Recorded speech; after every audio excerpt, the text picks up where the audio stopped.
Our 5th Special Forces Group A member, Major Charles Williams.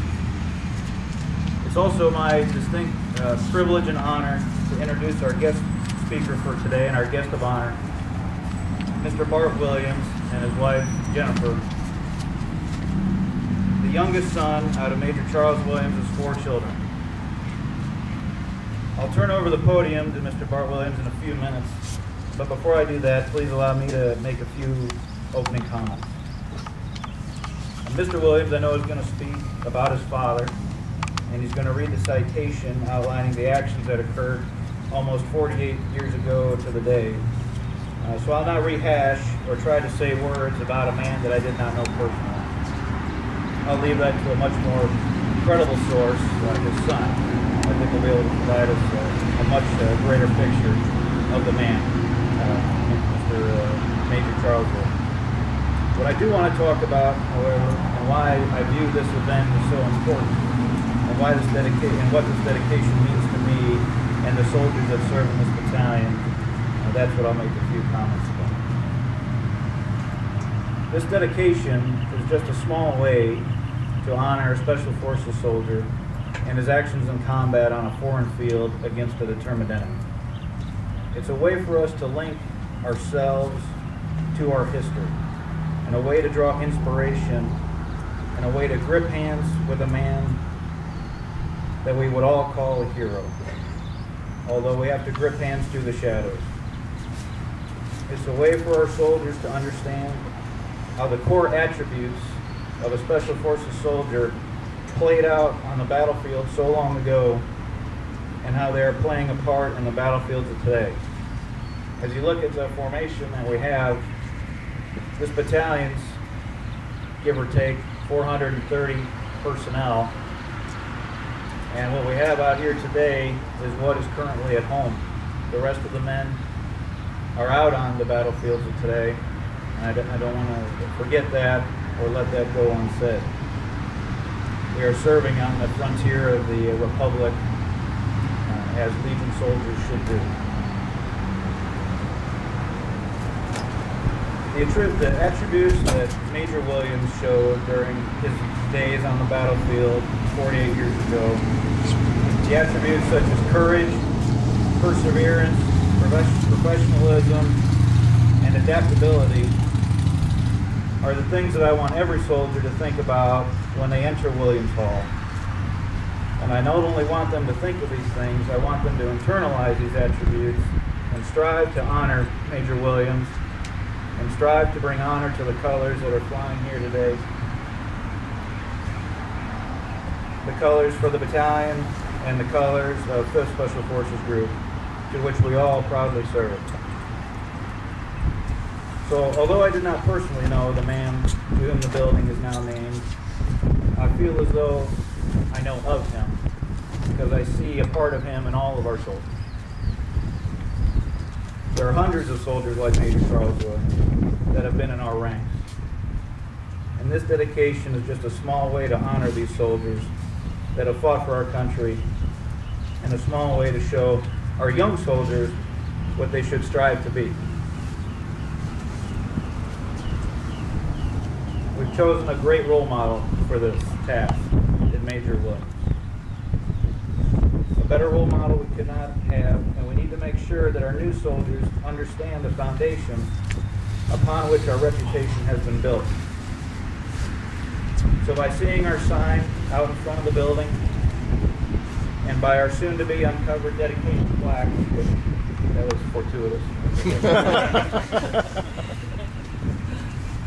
It's a way for us to remember what it takes to serve in Special Forces, what it takes to be part of this battalion, what it takes to be part of this group, and part of our regiment. So without further delay, I'd like to ask Mr. Bart Williams up to the podium, and I'll give a brief introduction about him. So Mr. Bart Williams was born in Fort Bragg, North Carolina, a place we all love and hate home. And he lived with his father in Okinawa, Germany, 2 notable locations. A 1981 graduate of the University of South Carolina, and he worked for over 31 years at companies like IBM, Oracle, and HP.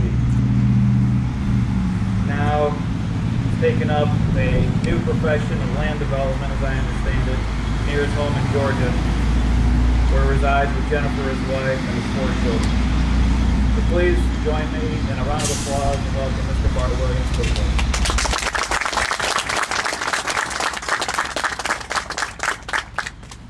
Good morning. Thank you all. On behalf of my wife Jennifer and my 2 brothers, Danny and Terry, and my sister Shannon, who can't be here. We obviously thank you very much for this honor and for inviting me here today to represent the family. I got to tell you though, mentioned that I've recently entered into a new field, and that is into the area of property development. And we came in last night because we were actually attending a rezoning meeting in a small county north of Atlanta, Cherokee County.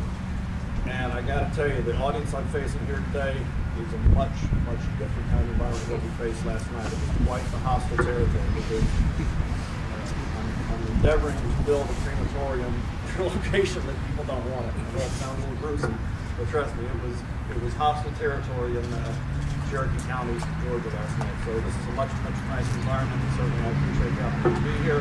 And I will tell you that in the 40 years since I've lived on a military base, life has certainly changed. I was out this morning early, looking for my wife's Starbucks coffee, and I never saw so many guys out doing PT, appropriately dressed with Under Armour and Nike outfits.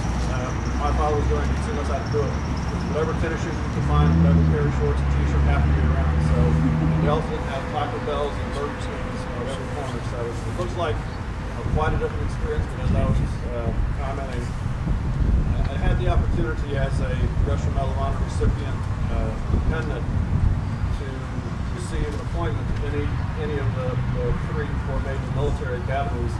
Applied to West Point and the Air Force Academy. Was admitted, but declined. I tell you, the regrets in my life, that probably is the single biggest one. Because certainly having with my father for his 40, or from the time I was born until he passed away at 49, I really got an appreciation for what the military means, what it means to the people that serve, and also to the children that are raised as dependents of military soldiers, enlisted men, and officers' dependents. So it certainly has served me well. And I thank the military for providing that for my father and my family. So let me get into the comments I prepared. Unlike many of you, I never had the opportunity to watch my father struggle with old age. In some ways, that's a blessing and a curse, right? He died at 49, and so I missed a large part of his life. But I will tell you that what I do remember is he was a vibrant, driven soldier that always taught me that more importantly than anything else, that any job is worth doing is worth doing right. And I don't know if that's something that he coined, the expression that was coined for him, he just relayed into his use of the home, but I can assure you what we were taught every day. I believe that to be true. I've tried to live by that mantra. I've tried to teach that to my children, and I think it served us all very well. He grew up on a farm in Low Country, South Carolina. Shortly after graduating high school, rose through the enlisted ranks and OCS, after which he was commissioned as an officer and shortly thereafter deployed to Vietnam. As a result of heroism in Vietnam, he received the Congressional Medal of Honor after deployments in Korea, Vietnam, Germany, and Iran, and retired back to South Carolina in 74, working on behalf of veterans at the VA there until his death in 1982, October 1982. While he would have certainly been honored by what's happening here today, it's fair to say that he was much more humble than honored. He was a very quiet man. What he said, you knew he meant it. But accolades and honors were the important thing to him. We appreciate everything we already given him, and certainly made us feel very, very much the same as he did. It's very interesting. I went back and watched. We had the videotape of the Congressional Medal of Honor ceremony on an 8mm tape that's been passed around the family and stored in attics and trunks. And I finally had it restored a few years ago on video cassette footage, which actually started about 10 years ago. But I pulled it out and watched it, and one of the interesting remarks that he made in that after the presentation by President Johnson, we told him, with all due respect, Mr. President, I would rather have this honor than be President of the United States, acknowledging it was a comment that President Eisenhower made years earlier. And I really believe he meant that. And the reason for that is, just like today's honor, this is being given by, as a Congressional Medal of Honor was recommended by soldiers. This honor today is being given by the soldiers of the Special Forces Group. So clearly, he was driven not so much by the accolades, as I said, but by the respect and appreciation of people that worked for him, worked with him, and that he worked for. So I'll tell you, I wish that he were here, but he can't be. So like I said, I'm very appreciative for the opportunity to speak on his behalf. Generally, my father was a man of few words, as I said. He gave attention, but he also gave direction to me and his children, as I'm sure to his soldiers. And he expected me to follow it. I'm sure this was a discipline that was the effect of lifetime military service. He said things, he expected you to do it, and when it wasn't done, there were certain repercussions, and I'm sure you guys can all appreciate it. Different than the now, but certainly I'm sure the same still holds true. I'd like to take just a couple minutes. I know the citation is in the folder, but I'd like to read it. It'll take just a couple minutes. I think it's certainly worth everybody hearing if you haven't read it. So, the President of the United States of America, authorized by an act of Congress March 3, 1863, has awarded in the name of Congress the Medal of Honor to First Lieutenant Charles C. Williams of the United States Army. Conspicuous gallantry and stupidity in action for risk of his life above and beyond the call of duty. First Lieutenant Charles Q. Williams and Second Lieutenant Infantry distinguished himself by conspicuous gallantry and intrepidity at the risk of his own life above and beyond the call of duty while defending the Special Forces camp at Donzai, Republic of Vietnam, against a violent attack by hostile forces that lasted 14 hours, June 9th to June 10th, 1965. Lieutenant Williams was serving as Executive Officer of the Special Forces Detachment when an estimated Viet Cong reinforced regiment struck the Campbell, threatened to overrun it from adjacent district headquarters. The awoke personnel organized them, determined the sources of the insurgent effort, and then led the troops to their defensive position in the south and west walls. Then, after running the district headquarters to establish communications, he found there was no radio operational which could communicate with his commanding officer in the compound.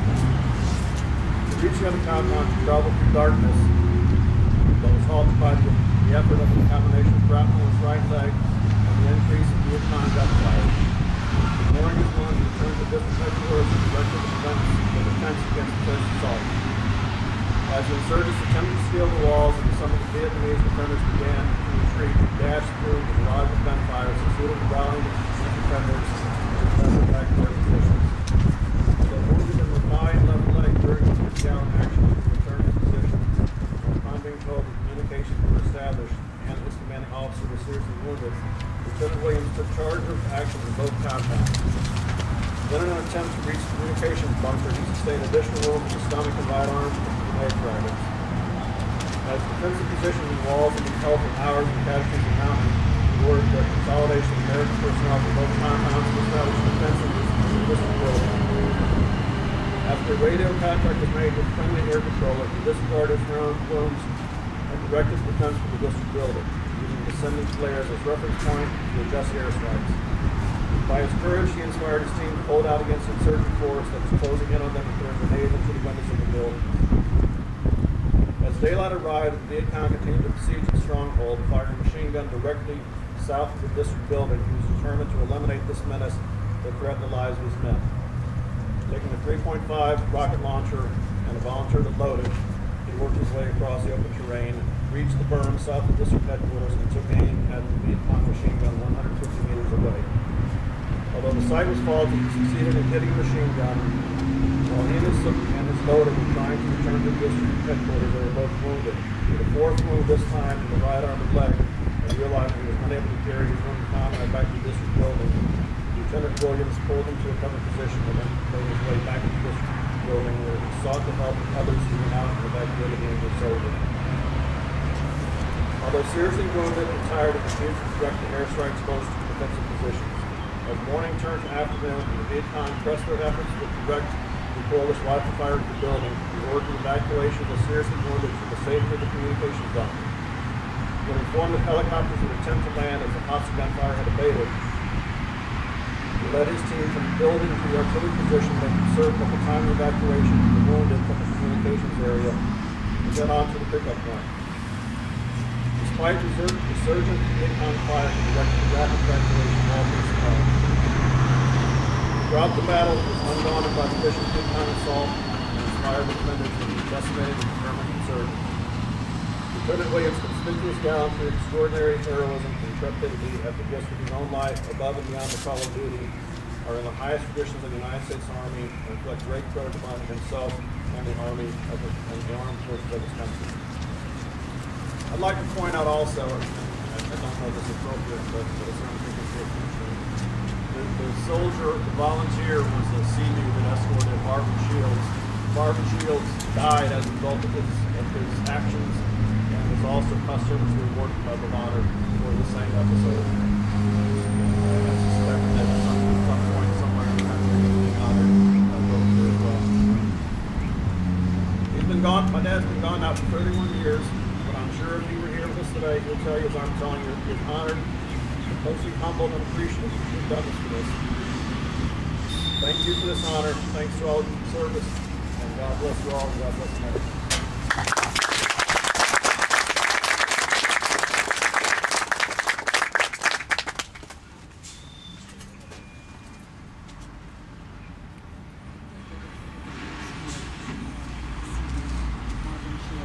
At this time, Colonel Brower and Lieutenant Colonel Hanson will join Mr. Williams in the unveiling of the official memorialization plaque.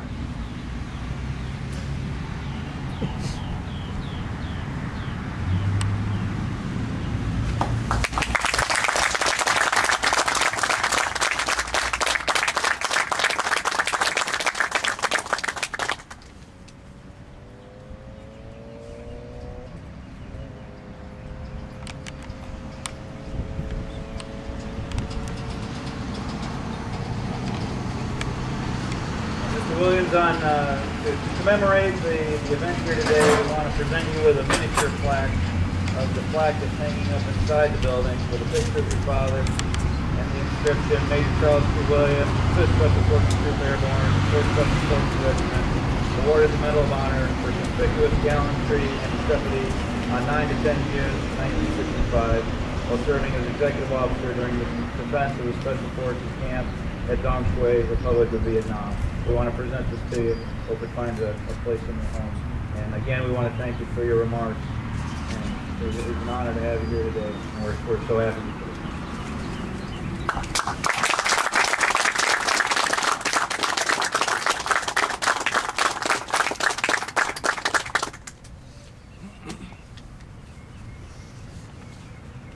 Callie, attention, hope! Ladies and gentlemen, please stand for the playing of the Ballad of the Green Beret for the Army Song.